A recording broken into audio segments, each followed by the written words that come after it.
Welcome to the After Chat. I'm Michael. I'm Madison. And today we're going to talk about perseverance. Oh, You ready? I am. Let's do it. Welcome to the After Chat. Real questions. Real talk. Real life.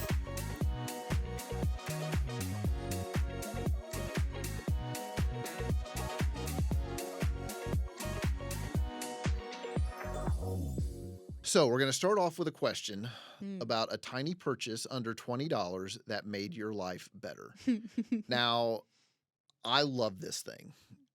It was in the as seen on TV section at the store because I want so desperately to believe all of them work. Some of them do. Some of them do. Yeah. And this is one of them, the clapper. Oh, that's right. Okay, I remember you talking about that. I got one of those, and it is an absolute game changer. I can sit on the sofa and go, and sometimes it takes 2 or 3 times, but it's just waking up. It's like, I think it's that way that it echoes in my living room, but it is fantastic, and I absolutely love it. And yeah, the clapper. Nice. Best purchase under $20, made my life better. Mine is a it's like a visual hour-long timer, and I keep it in my backpack so I can it helps me make sure that when I'm doing team time for my folks before rehearsal that that doesn't go for too long. It helps me pace while I'm working. It has a silent mode, so it'll just flash a light if you don't want to have the noise of the beeping going off your hour. But you can basically set it for any amount of time within an hour. And if you think of just a full circle being in the hour, it's got a visual way of showing 15 minutes, 30 minutes, or it shows cool. You can look at it and see how much time. Yeah. Because I have terrible understanding of how time moves in general. That's genuinely it's a thing that folks who have ADHD really struggle with. It's not time management. It's I can put these tools in place to stay on top of it. It's the awareness of how long is 5 minutes. Yeah, no. I have no idea. No. That man, I have not a clue. You should see me getting ready of a morning. It's absolute chaos. And before I know it, what I think should take 15 minutes, 30 minutes has gone by, and I'm still. Both of us are very similar in that regard. Yeah. Yeah. I think that might be and you got that where? Amazon. Okay. Yeah, mine is it's like a little watermelon that so the slice just gets smaller as the time goes down. Yeah. It's very handy. That could be cool. They make big ones wall ones for kids too, where you can I don't know, if your whole evening routine is a certain amount of time, you can label this is bath time, this is dinner time, this is bedtime reading time, and you can so as it goes down they know exactly what is left in their time. It's a good practical tool. Anyways. So now I'm curious. So what are some of the things? I don't know what your getting ready routine looks like, but I can get easily distracted, and I'm meaning to go into the kitchen to just start a pot of coffee and then go in and get in the shower. But then I see dishes in the sink, and then boom. Yeah. That gets done. And then I see a shoe over there on the floor that needs put away, and then boom, I get that done. And then before I know it, yeah, it's gotten out of control. It'll be that, or for me, oftentimes if I'm getting ready in the morning, and I am actually trying with my appearance, then it'll I'm being really purposeful, getting fancy or something, or I don't know, whatever it is. I could get lost in doing my makeup, and it could take way longer than usual just because I'm really blending the eyeshadow, or I don't know. Sometimes I get a little lost on my outfit because I haven't planned my outfit the night before. That always helps me move on time. So there's a lot of ways that it can get off track. Can that thing go on your wrist and buzz after a certain amount of time has passed? I'm sure they make one that does that. That would be helpful. Just it just sits there, but I'm sure they have one. I'm zigzagging and I wouldn't see it, but if I had one that buzzed every time 5 minutes passed, or just a chirp in this, I don't need it to go off so that I have to go turn it off. I just need somebody telling me, hey, it's been 5 minutes. hey, it's been 10 minutes. Yes, Like, yeah, that would be helpful. it would be. We're going to be talking about perseverance. Mhm. So, what is a go-to verse, or it doesn't have to be a verse, but like, or a phrase or a saying that helps you whenever your day is going sideways? Well, I think it depends on what version of going sideways it is. If it's more of if I'm beating myself up, then usually I just know that I need to get in a quiet space and spend time with God. That's pretty much always what I need, or a nap or something to eat. That is like, it's less a thing that'll help me and more of like my mind is like practical step I know I need to take now, and I go do it. Mm, But if my day is going sideways as far as like the idea of just being exhausted and like just pushing and pushing and pushing through, and I just feel like I can't do it anymore. Um, there's a there's a old well, I don't know how old it is. It's like one of those like classic like Christian kids songs that I grew up with. And it's give me oil in my lamp, keep me burning, burning, burning. Give me oil in my lamp, I pray. Give me oil in my lamp, keep me burning, burning, burning. Keep me burning till the light of day. there we go. And that is like has been it's silly. It's a little silly, but it's also pretty deep and formational for me to just remember that there's a certain amount of energy and being able to push through that I can't do on my own, and I have to ask for that help. And I just ask for some more oil in my lamp. The context Yeah. there is that the Israelites, when the Bible was being written, they leaned very heavily on oil lamps to be Mhm. able to see. And so just that thought of running low on oil, meaning your flame goes out. Yeah. And it's yeah. Is that VeggieTales? No, Oh. I don't actually know what it's from. It's probably most of the like the kids songs that I grew up with, like the churchy kids songs I grew up with, were like worship songs from like the 70s, or like songs from like the church, the big Jesus revival from the 70s. So Okay. yeah. So, like for me, again, I mean, that was a broad question, and to Madison's point, it depends on exactly what version of sideways Yeah. it is. If I'm going through a long, like a season where things are just not going well for me, um, I have to remind myself it's First Peter 5, chapter 5, verse 9. Resist him, standing firm in the faith, because you know that the family of believers throughout the world is undergoing the same kind of sufferings. Yeah. That I mean that was written mostly in the context of being persecuted for the faith, but I kind of broaden that out in my own mind. It just for me it kind of means bec- whatever I'm going through is not unique. Hmm. Everybody's gone through very similar things. And if you just look at the scope of time and how many people have ever lived, somebody has had to have gone through something similar to what I'm going through. And that person, there had to have been one of them that was a follower of Jesus that handled it in the best possible way, Mm. even if it didn't work out that great. Like somebody went through it and came out the other side with the Lord. Yeah. And so that helped.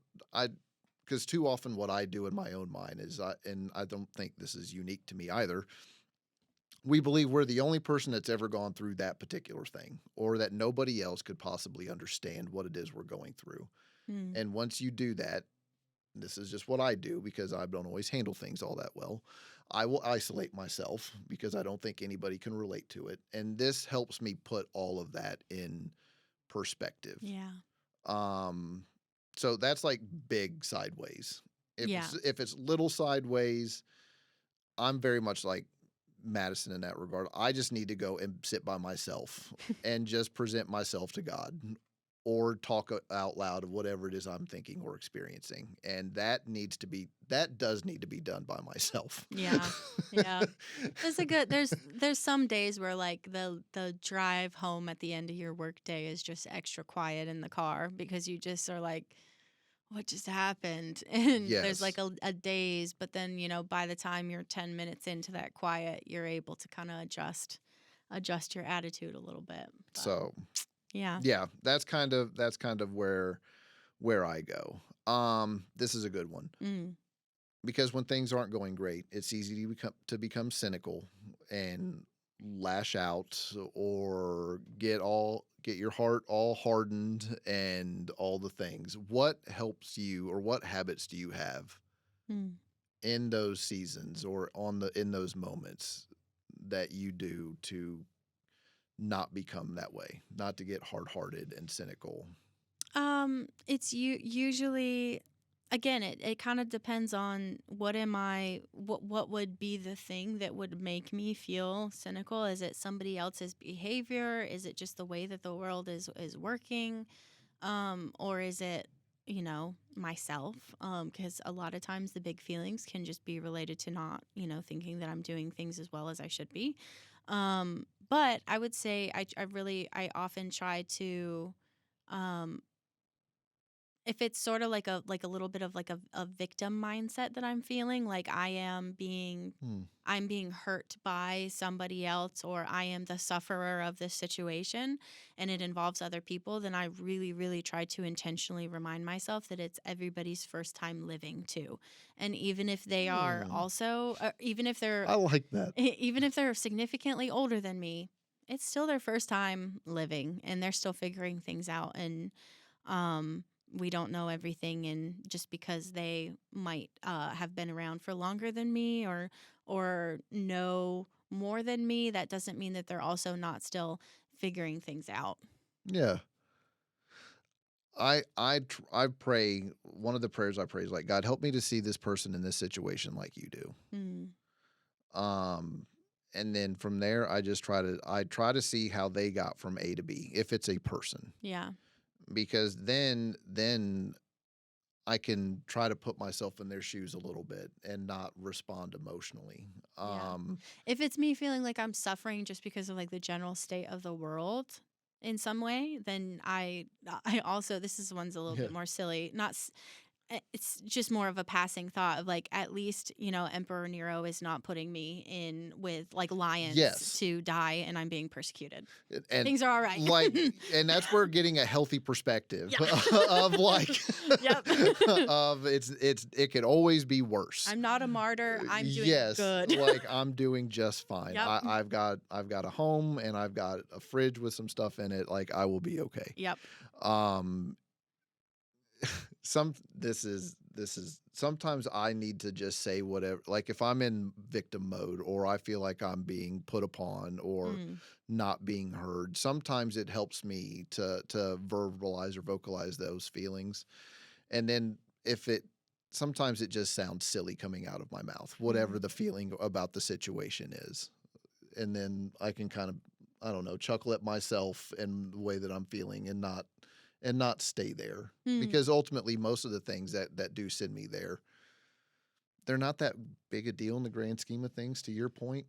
Yeah. I feel like I've gotten to a spot now where I just kind of generally know if I'm really worked up, it's not going to take long for it to move past. I just got to give Yeah. myself time and grace to know that my big emotions are not, I don't need to beat myself up for having emotional reactions. I just need to be responsible for what I do with them. Yes, because you're gonna feel what you feel, and most of the times you don't get to control that. Like it just Yeah. comes. It's baked in a little bit. You Yes. can work through it and change it, but Yeah. it's the initial reaction is often what you're uh rocking with, that's a little baked in from, who raised you, the circles you've been in, stuff like that. So, So we're gonna look at somebody who also dealt with big feelings, oh yeah, he really did. and went through some pretty. Whenever I was writing this, it reminded me of a Dusty Rhodes. He's a wrestler promo. Pastor Pope and I, we share we share wrestling promos sometimes, and it's a weird thing that we do. And he sent me one of a wrestler, Dusty Rhodes, who was always talking about hard times.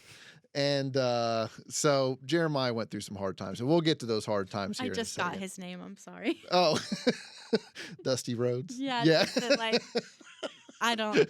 It took a second for that to settle in. So Jeremiah, who he was born into a priestly family, like most of these fellers were.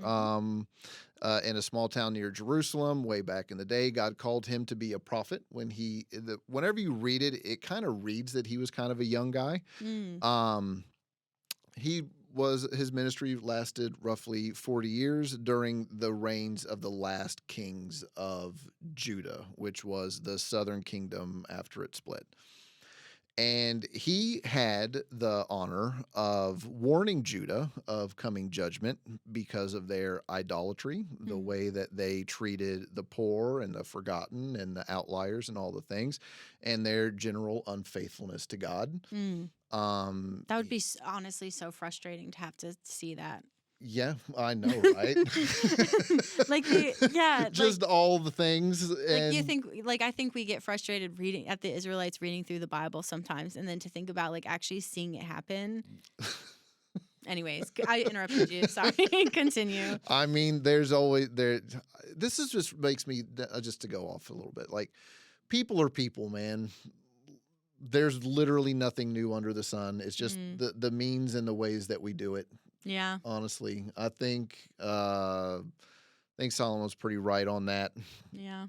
It just is what it is. Ain't that the truth? He called folks to repent, but he also tried to inspire hope. He talked about the new covenant that would come one day, and you can read about that in Jeremiah 31, I think.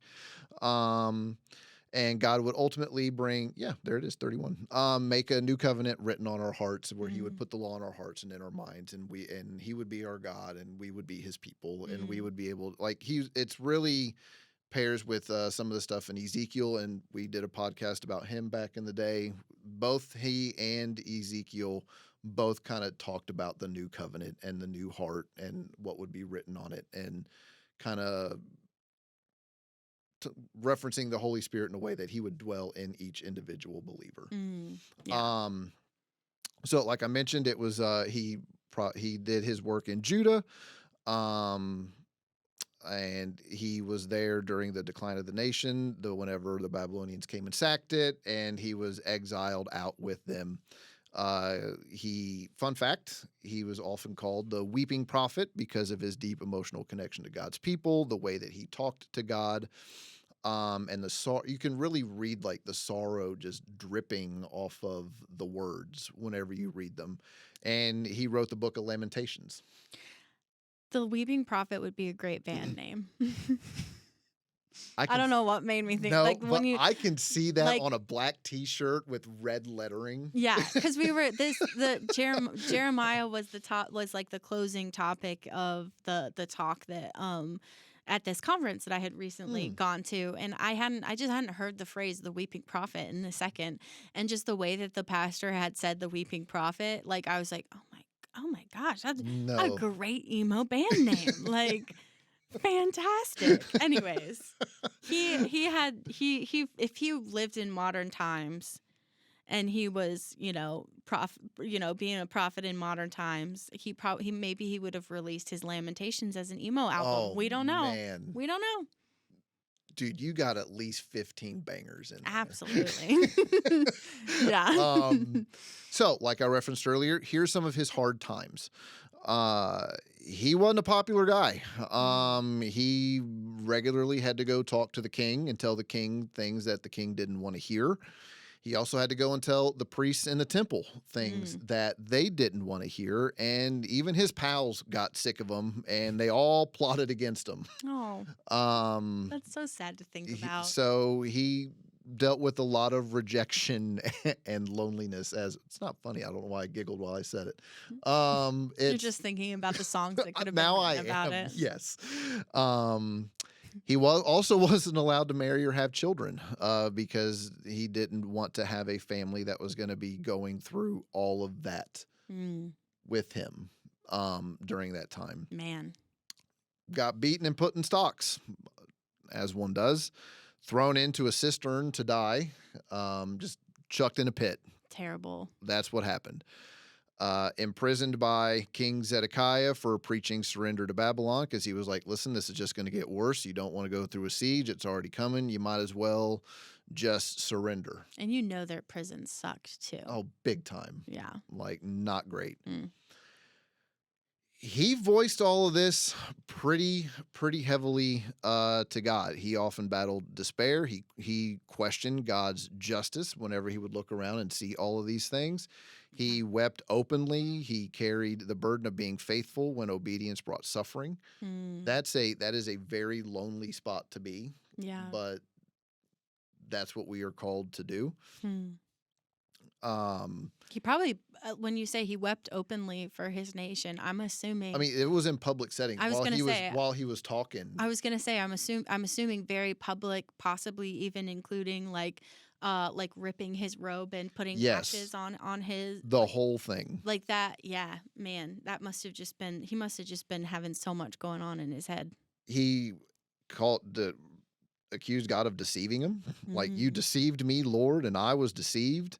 But he still kept being faithful and preaching what God had put on his heart to preach. Mm. He would often remind himself that God chose him and equipped him. Just sometimes you just have to, That's important. Yeah, God brought me here. He will see me through. Yep. Like, that's one of the breath prayers that we've talked about before. it's a good one. Yeah. And just that sense of purpose kept him going forward. Like, God brought me here. He also would remind himself of his dependence on God and how God told him, do not be afraid, for I am with you. You're Mhm. going to be going out and doing hard things and big things. And that was something that he clung to. Like, he remembered where God had showed up and spoke to him in the past as just a means to keep him confident and steadfast moving forward. Mm. And he also would remind himself of the hope that God had promised him. Nice. And That's also, so like, not just important. through him, but through some of his contemporaries as well. Like, so even while surrounded by destruction, like, he wrote of hope that God would bring his people back and give them new hearts and the new covenant that was going to be coming, because now the old one was completely broken here. And so, I mean, this was a guy that when he turned, I mean, he didn't turn on the TV, but whenever he looked at the world around him Yeah. and saw what was going on, it led him to try to remind people to come back to him or come back to God. Yeah. And even though it didn't really happen, it was what he was called to do. Man. And he really, like, he's such a great example of being faithful despite despite your situation not looking anything like what you thought it would look like. Yeah. And pushing through even when it sucks even more. Who knows? Like, obviously, we got what we were supposed to get in the Bible, but who knows? Maybe there was even more that he wrote, Yes. that or more things that went on, or more facts about the end of his life that we won't know until we get to heaven. But like, this could have potentially even just been like a fraction of what he Yes. experienced, and it's just, I mean, it's not like a day-to-day account. I It mean, feels- it's it- broad, but yeah. when you read it, it seems that way. it feels very similar to reading Job, where it's just like hit after hit, and you're like, oh my, like, when is it gonna stop for him? And it's really beautiful to see. It's very similar to some Psalms where you can Mhm. see the honest expression, the crying out, and then that shift, and it teaches us so much about how we can shift our own mindset too. And outcomes weren't dependent on it. Yeah, I the mean, outcome he- wasn't good. No, it him. wasn't good, and it wasn't good. Like, he went out there, go out there, tell the people they're not going to hear you, Mm. Yep. and that's what that was. And so, we're going to look at some ways that we persevere and remain faithful when things just aren't going great. Yeah. After this. Jesus had all the abilities heaven could bestow upon him. But when he was on this earth, he ended up alone with no support too. His friends and followers abandoned him. He called out to God the Father, asking why he'd forsaken him. Jesus was nailed to a cross, suffering terribly in front of a big audience, and he kept going until it was finished. Following Jesus means doing what Jesus did. It means even when we're dealing with the worries of this life, we still follow him. And when we do that, when we accept the good news of Jesus and stick with it through the troubles and the worries, then we get to experience the life that Jesus wants for us. Love what Pastor Angie said there. Following Jesus means doing what Jesus did. It means that even when we're dealing with the worries of this life, we still follow him. We do that when we accept the good news of Jesus and stick with it through the troubles and worries. Then we get to experience the life that Jesus wants for us. Like, it's not about outcomes. It's all about just obedience to him. And so what are some of the things that you do when you're facing a difficult season or difficult times to persevere and remain faithful to him? It's a lot of leaning on other people and trying my very hardest to be brave about admitting what's actually going on. Usually it looks like being honest with people that I don't want to have to be honest with, but it's usually worth it, because then they're able to support me and help me. And then honestly, it feels weird to say this because it feels just very blunt. But I don't mean it in a blunt way. It's just, this is my brain and this is how my brain works. Sometimes sometimes you can't do anything to make it any better. And you just sort of like have to not emotionally unplug, because you still want to, be tuned into your life and what's going on around you, and unplugging is not healthy. But sometimes you do just have to ignore your feelings, because your feelings are not necessarily reflective of reality all the time, and you can acknowledge them, but then you need to do something with them so that you can keep going, whether that's acknowledge them and then compartmentalize. When it comes to anxiety, our senior pastor, Brian Hughes, will often use this imagery of, like, if you're engaging with anxiety, it is okay to pray about it, to give it to God. But then at some point you need to put that thought in a box and put it up in the shelf and remind yourself it's up on the shelf for now. I don't have to engage with it right now. I would say it's kind of maybe the same thing with being able to just push through and being faithful no matter what's going on. Support from other people is great, but at some point you just have to there's no other option. Just keep going. No, I love that. I forgot about that. I've heard him mention that from the platform before. Yeah. Where he's like, listen, I'm going to give this like 35 minutes Yeah. during this time frame. And then after that, I've got to go about getting things done. Yeah, he like schedules his overthinking session. That- and then it's done. But just knowing that it's still out there, like, that would drive me bananas. But I mean, I have done that before. That was helpful for a time, anxiety manifests itself differently in different people. And so, but for me, one of the things is I'm very emotionally driven. Like, I am an emotionally driven person. And, like in our insight language mine's green. Like, that's my first color. So I very much go and am motivated and directed by how I feel.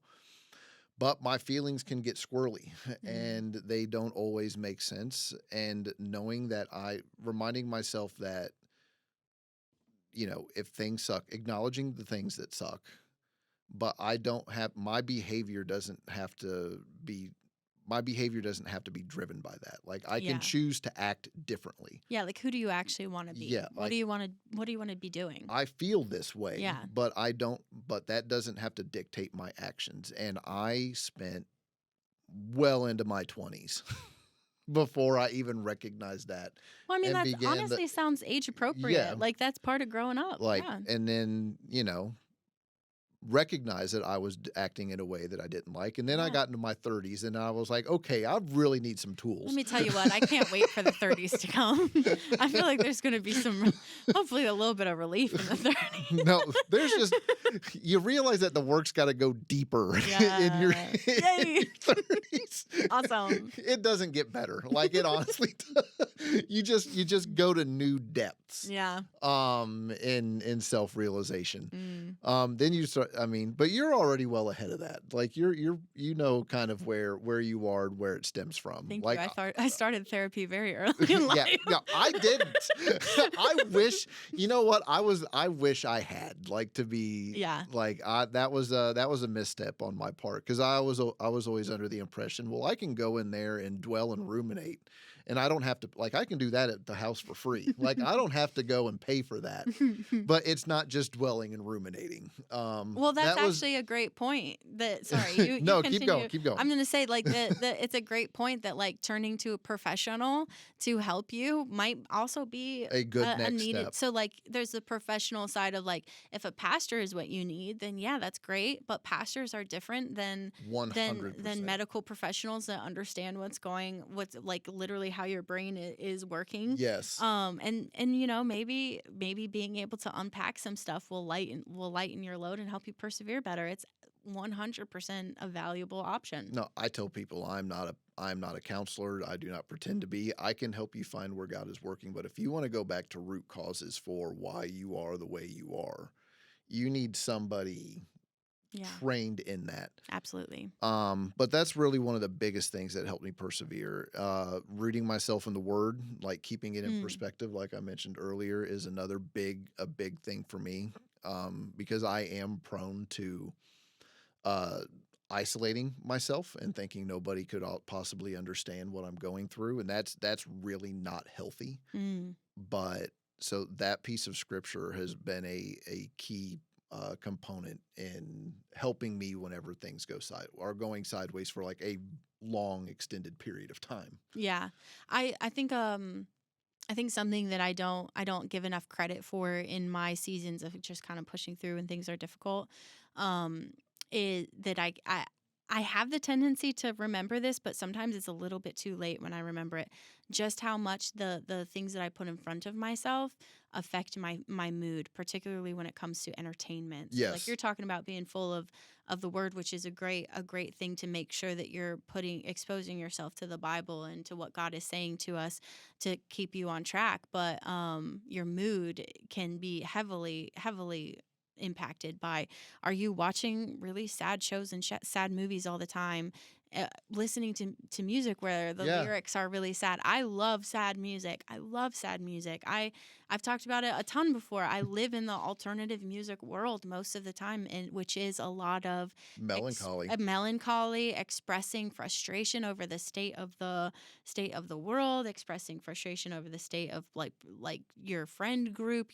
There's even sad songs about my stupid small town is so small, there's nothing to do. There's sad songs about that. Like, so being on top of like, what am I listening to and how is it making me feel, is pretty important, even if it's just like the vibe of the music, the sound of it, not even just the lyrics. No, and so that's interesting, because whenever I first started coming to the Lord, I realized how much bad things, like maybe not bad in and of themselves, but just like staying in that headspace for so long, like taking in like negative content, we do need to be informed about what's going on, but I was like one of the news junkie people who just constantly had it on in the background. Like I didn't have anything even positive in the background while I was doing things. That's making my blood pressure go up, thinking about the news just being on in the background. No, that was my house. Like, that's what I did. But once I unplugged all that, nature abhors a vacuum. You have to fill that with something. Yeah. And so I bought, I think I mentioned it here before, like I downloaded a list of like the 100 greatest books of all time, would listen to those on audio, and then like during the day, and then in the evening I would like just read the Bible. Like that kind of became my rhythm and content that I was taking in. I love that. But you do need to be mindful about what you're taking in. What are you like? What's gonna help keep you motivated and strengthened to endure when things are going sideways? Kind of similar to, again, mentioning a little bit about Job, which is, his story also includes an incredible amount of perseverance. just like Jeremiah, but like his friends, like what friend circle are you Yes. surrounding yourself with? Are they speaking truth back into what you're persevering through? I'm sure there's an example to pull from with Jeremiah about that, but Job is just the one that pops up in my head in regard to Yeah. friends, because his friends are not giving it, they don't give him what he needs in the middle of his grief that he's pushing. Yeah, it's through, all so. bizarro versions Yeah. of the truth, Yeah. which can do right much damage Yeah. by itself. Yep.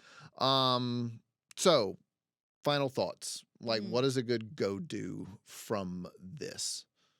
Well, I think it's important. You had mentioned earlier that it's valuable for you to remember that you're not alone in whatever it is that you're going through. So I would say that's probably one of the main things there that I would recommend, is that if you have not told anybody that you're struggling and you are currently struggling, then tell somebody about it, and figure out who you want to have in your corner supporting you, because they will have a positive or negative impact on your ability to persevere. I love it. I think the only thing that I would probably add is that it is okay. Like, he was the weeping prophet. He often lamented to God. I mean, he said, God, you deceived me and I was deceived. I mean, you can take your big feelings there, and just to go and lament, it's not a sign of weakness. Yeah. Like, it's just not. It's a way to recognize the reality of the situation that you're in. And I think far too often, especially in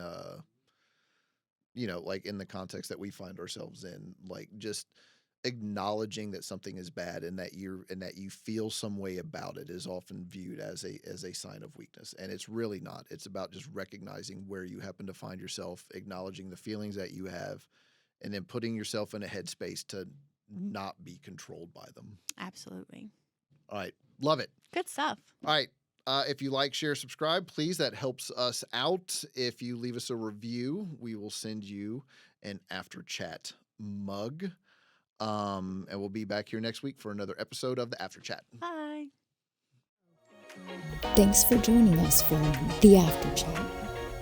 If you enjoyed this episode, share it with others, post about it on social media, or leave a rating and review.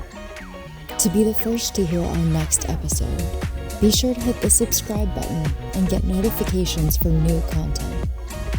You can also follow us on social media on Instagram at PCC Wired and Facebook at Passion Community Church. For additional resources and links, check out the description. Thanks again, and we'll see you next time on The After Chat.